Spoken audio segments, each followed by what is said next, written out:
Hi viewers, welcome to our channel. So ఫైనల్‌గా తెలంగాణలో మంత్రివర్గ విస్తరణ అయితే జరిగింది. ముగ్గురిని మంత్రివర్గంలోకి అయితే ఇవాళ తీసుకున్నారు. అయితే దీనిపైన కాస్త భిన్నాభిప్రాయాలు కూడా అంటే ఆశావాహులు ఎక్కువగా అసంతృప్తిగా కూడా ఉన్నారు. అంటే రేవంత్ రెడ్డి గారు కూడా తన సన్నిహితుల్ని కూడా మంత్రివర్గంలోకి తీసుకురాలేకపోయారని కూడా కొంత వినిపిస్తూ ఉంది.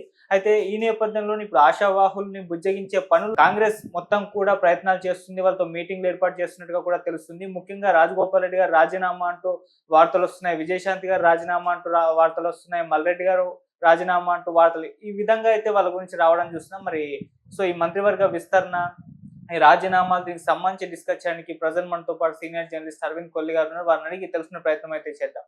సార్ నమస్కారం సార్. నమస్కారం. సో ముగ్గురినైతే మంత్రివర్గంలోకి తీసుకున్నారు సార్. మరి ఆశావాహులైతే అసంతృప్తిగా అయితే ఉండడం చూస్తున్నాం. మరి వీళ్ళని బుజ్జగించే పనిలో ఇప్పుడు కాంగ్రెస్ పడిపోయింది. అయితే కొంత మేరకైతే వినిపిస్తుంది. ఇప్పుడు రాజీనామా చేసే ఆలోచనలో ఉన్నారు అంటే రాజగోపాల్ రెడ్డి గారు. మనకి కాంగ్రెస్ పార్టీ అధికారంలో ఉండి మన దగ్గర దాదాపు చాలా కాలం అయింది కాబట్టి, 10 ఏళ్ళు పైగా అయింది కాబట్టి, మనకి అది కాంగ్రెస్ అసంతృప్తి ఈ రెండింటిని మర్చిపోయాం మనం. ఇప్పుడు మళ్ళా కాంగ్రెస్ అధికారంలోకి వచ్చిన తర్వాత సుదీర్ఘకాలం తర్వాత దాదాపు 14 నెలల తర్వాత 15 నెలల తర్వాత మంత్రి పదవి మంత్రివర్గ విస్తరణ, మంత్రి పదవులని ఆశావాహులకు ఇవ్వటం, ఇట్లా దీని చుట్టూ ఒక రాజకీయం అయితే మొదలైంది. ఒకటైతే క్లియర్, మొత్తం ఉన్న ఆశావాహులను అందరినీ అకామిడేట్ చేయడం సాధ్యం కాదు. కానీ అదే సందర్భంలో అన్ని వర్గాలకి సమతుల్య న్యాయం పాటించేలాగా, అన్ని వర్గాలకి గౌరవం ఇచ్చేలాగా మంత్రి వర్గం ఉండాలి అనేటటువంటి భావం ఏదైతే ఉందో ఆ భావానికి కూడా ఇవాళ న్యాయం చేయని పరిస్థితి అయితే క్లియర్గా కనిపిస్తుంది. గతంలో కూడా అదే కారణం బాగా విస్తృతంగా ఉంది. ముఖ్యంగా రాష్ట్రంలో ఒక ప్రధానమైనటువంటి కమ్యూనిటీ, సంఖ్యాపరంగా ప్రధానమైనటువంటి కమ్యూనిటీ ముదిరాజ్ వర్గానికి ప్రాతినిధ్యం ఇవ్వలేదు, కనీసం ప్రాతినిధ్యం ఇవ్వలేదు అంటూ బాగా విస్తృతంగా చర్చ జరిగింది. చర్చ జరగడంతో పాటు బీసీల్లో ముఖ్యంగా ముదిరాజుల్లో అసంతృప్తి ఛాయలు చాలా క్లియర్గా కనిపించినాయి. రెండోది, గతంలో ఈ ముదిరాజు వర్గానికి ప్రాతినిధ్యం వహించినటువంటి టీఆర్ఎస్ హయాంలో ప్రాతినిధ్యం వహించినటువంటి ఈటెల రాజేందర్ని కూడా అర్ధాంతరంగా తొలగించడం, ఆ తర్వాత అప్పుడు కేంద్రంలో ఎంపీగా ఉన్నటువంటి బండ ప్రకాష్ని తీసుకొచ్చి ఇక్కడ ముదిరాజు వర్గం నుంచి ప్రాతినిధ్యం ఇచ్చేటటువంటి ప్రయత్నం చేయటం, అది ఆలస్యం అయ్యేసరికి ఆయనకి మన మండలి ఉప సభాపతి దాకా మండలికి సంబంధించిన డిప్యూటీ చైర్మన్ పోస్ట్ ఇవ్వడం చూసాం. ఇట్లా జరిగినప్పటికీ ఆ వర్గంలో ఒక అసంతృప్తి అయితే బలంగా కనిపించింది.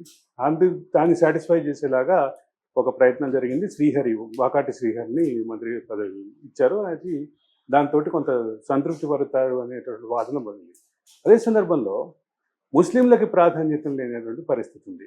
అదే దాంతోపాటు రేవంత్ రెడ్డికి అత్యంత ఆప్తుడుగా ఉన్నటువంటి అద్దంకి దయాకర్ కానీ, రేవంత్ రెడ్డి తోటి హామీ పొందినటువంటి వ్యక్తిగా చెప్పబడినటువంటి ప్రొఫెసర్ కోదండరామ్ కానీ, మరొక పక్కన మన కేంద్రం నుంచి హామీ పొంది ఎమ్మెల్సీ వచ్చారని చెప్పినటువంటి విజయశాంతి కానీ, వీళ్ళెవరికి ఎక్కడ ప్రాతినిధ్యం లభించలేదు.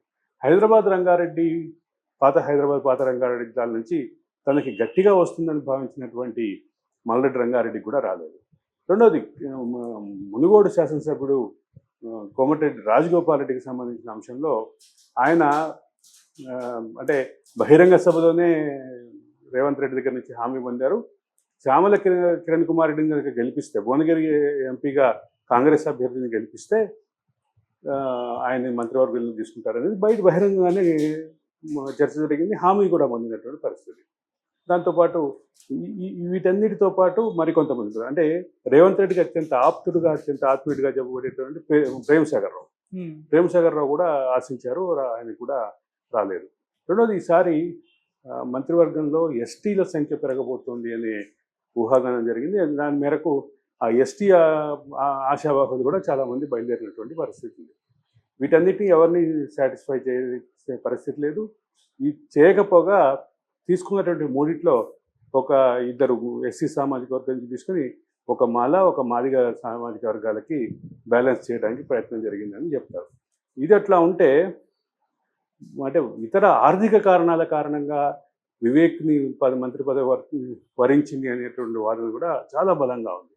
వీటన్నిటి నేపథ్యంలో ఇప్పుడు ప్రస్తుత పరిస్థితి కాంగ్రెస్ ఆశావాహులకి సంబంధించినటువంటి డిమాండ్లు, అలకలు, బుజ్జగింపులు ఇవన్నీ చూస్తున్నాం. ఒక అంటే నిజామాబాద్ జిల్లాకు చెందినటువంటి సుదర్శన్ రెడ్డి ఆయన చాలా కాలం మంత్రిగా ఉన్నారు. అట్లాగే రేవంత్ రెడ్డికి ఆప్తులుగా కూడా చెప్తారు. ఆయన మంత్రి పదవి రాలేదని అడిగితే ఆయన దగ్గరికి సాక్షాత్తు మీనాక్షి నటరాజనే వెళ్ళి బుజ్జగించాల్సిన పరిస్థితి ఉంది.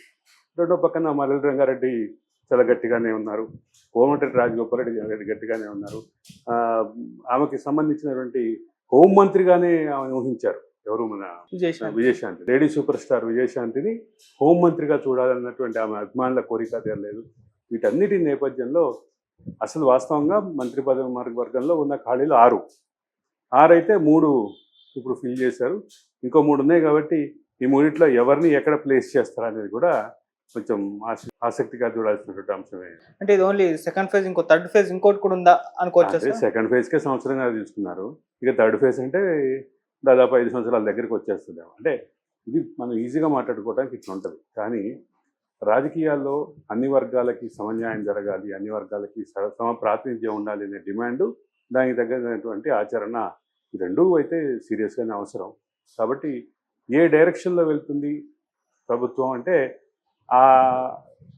మంత్రి పదవులకి కేటాయింపుల విషయంలో, మంత్రి వర్గంలోకి తీసుకునే విషయంలో కొంత దానిపైన ఆశావాహులు, అసంతృప్తులు అన్నీ ఉన్నాయి. వాటిని ఎట్లా అడ్రస్ చేస్తారు అనేది కూడా చూడాల్సినటువంటి పరిస్థితి. ఓకే, సో ఇప్పటి వరకు అయితే మరి ఎవరి దగ్గర నుంచి అంటే రాజీనామాలు చేసే అవకాశం అయితే రాజీనామాలకు సంబంధించిన ఊహాగానాలు, రాజీనామాలకు సంబంధించినటువంటి ప్రాథమికమైనటువంటి డిమాండ్లు అయితే కనిపిస్తున్నాయి. అవి ఎక్కడ ఆచరణ రూపం దాల్చలేదు. కాబట్టి దీనికి ఈ టీ కప్లో తుఫాన్గా మారిపోయి ఇది సింపుల్గా సాల్వ్ అవుతుందా, రిజాల్వ్ అవుతుందా అనేది కాంగ్రెస్ బాగా ఆశగా ఉంది. అదే డైరెక్షన్లో వర్క్ చేస్తున్నట్టు పరిస్థితి కనిపిస్తుంది. Thank you so much sir.